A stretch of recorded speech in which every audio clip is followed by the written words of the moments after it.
All right, thanks for joining us for another Ford's Refinery recap. We wrapped up Acts chapter 27 this week. And something you're going to notice a little different is you start to hear we instead of he, because this is when Paul and Luke are starting to come back together.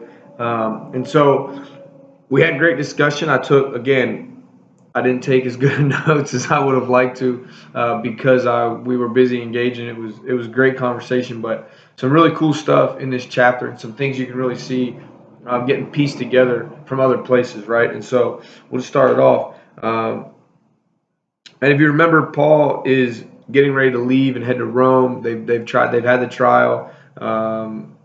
Agrippa couldn't really find him guilty of anything, right? But he chose to appeal to Caesar, and so Paul's on his way to Rome. And when it was decided that we should sail for Italy, they decided that Paul and some other they when they decided that we should sail for Italy, they decided or delivered Paul and some other prisoners to a centurion of the Augustan cohort named Julius. And embarking in a ship of Adramyttium, which was about to sail to the ports along the coast of Asia, we put to sea, accompanied by Aristarchus and Macedonian from the Thessalonica. The next day we put in at Sidon, and Julius treated Paul kindly and gave him leave to go to his friends and to be cared for. And so you have to remember, like, they treat Paul different than other prisoners because one, they can't find anything wrong with him, and two, he's been spending a lot of time talking to some of these guards, these centurions. There's a leadership, right? They treated him different when he was in prison. Anybody could come visit him. The Romans don't have a big problem with him. It is the Pharisees, it is the Sadducees, the chief priests. They're the ones that have the problem. So the Romans are like, and so can you imagine, like, hey, we're getting ready to transport you somewhere else. We're gonna let you go home, get cleaned up, hang out, have a good time before we leave. It's just crazy. Uh, and putting out to sea, this is starting in 4, and putting out to sea from there, we sailed over under the lee of Cyprus because the winds were against us. And when we had sailed across the open sea along the coast of Cilicia and Pamphylia, we came to Myra in Lycia. There the centurion found a ship of Alexandria sailing for Italy and put us on board.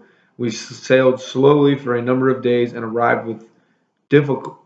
arrived with difficulty off Cnidus, and as the wind did not allow us to go farther, we sailed under the lee of Crete off Salmone.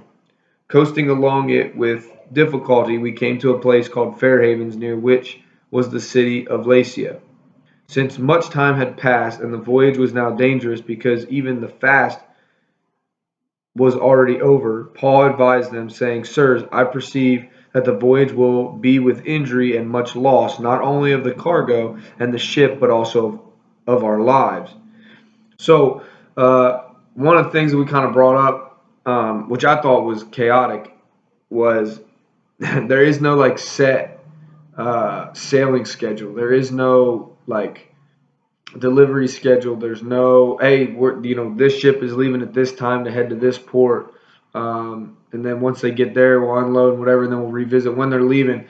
There's none of that. It's just like, well, the wind's blowing the way we need to go, so we're leaving, right? And so somebody might have been like, man, I want to be on that ship, but they miss it because it left earlier, or they don't get where they're going because it left later. And then you never know how long it's going to take you to get there.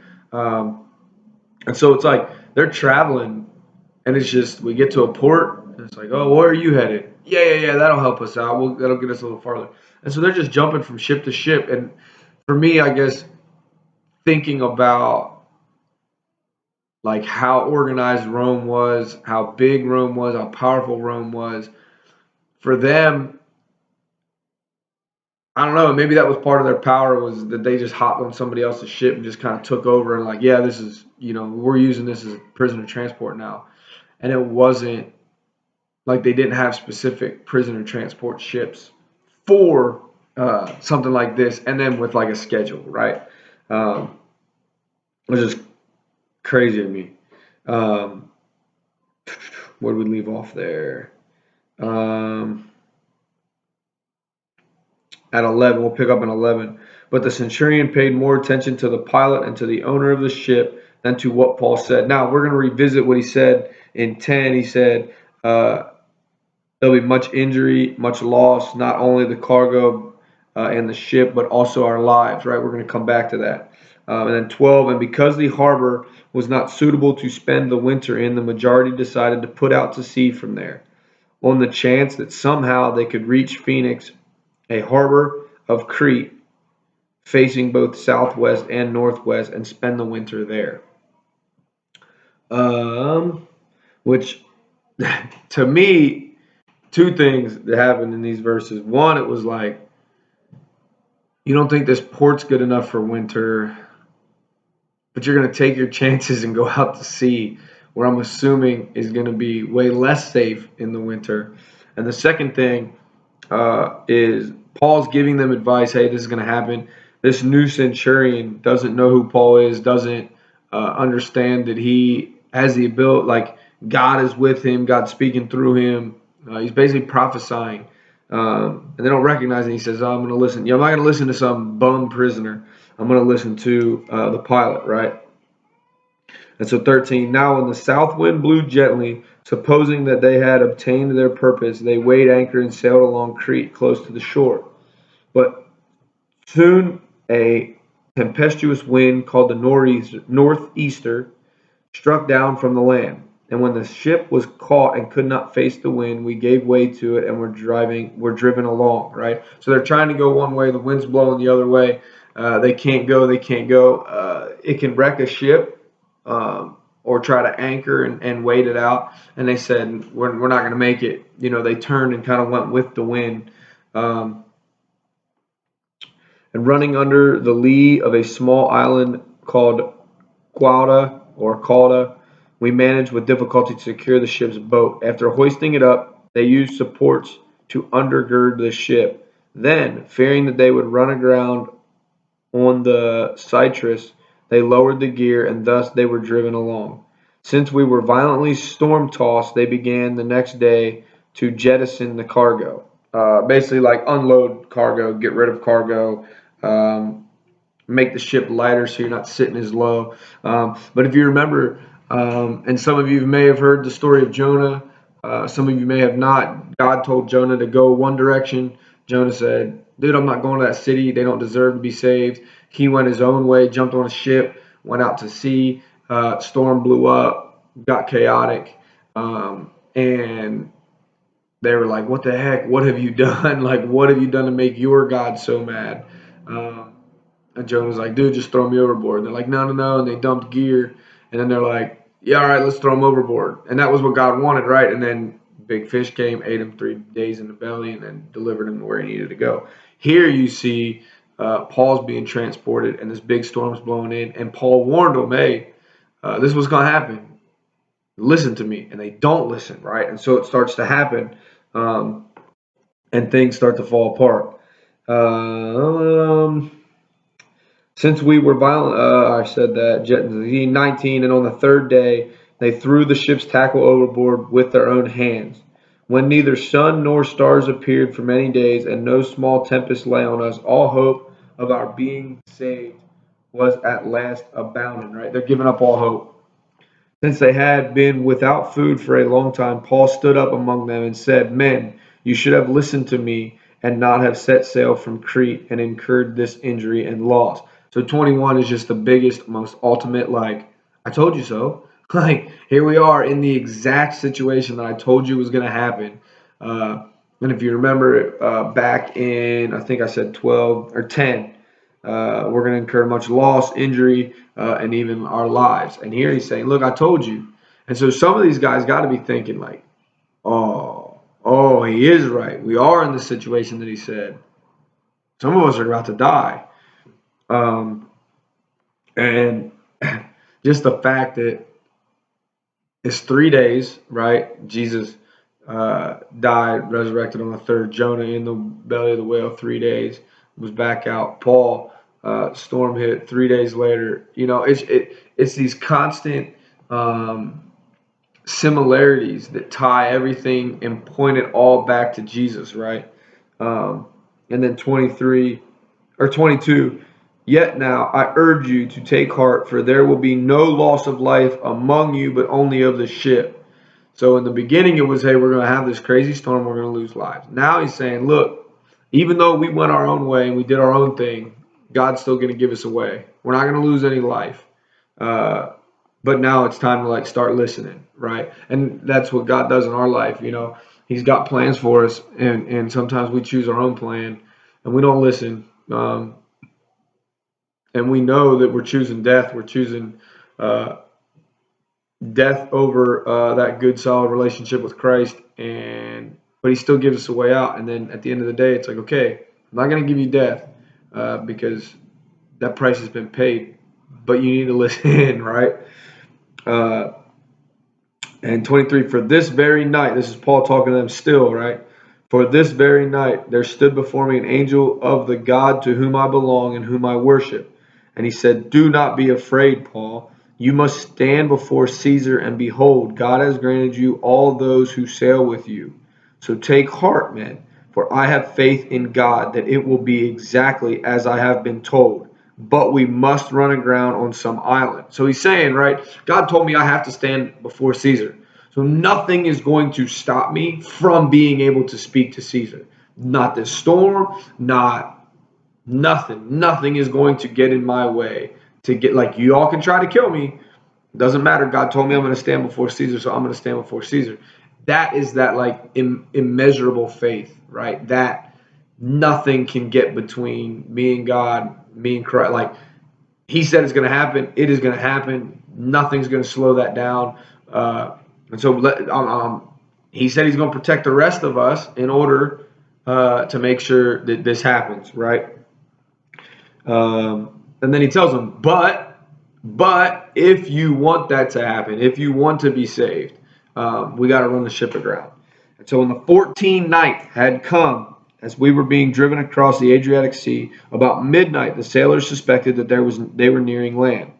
So they took a sounding and found 20 fathoms. A little farther on they took a second and again and found 15 fathoms. And fearing that we might run on rocks, they let down 4 anchors from the stern and prayed for day to come.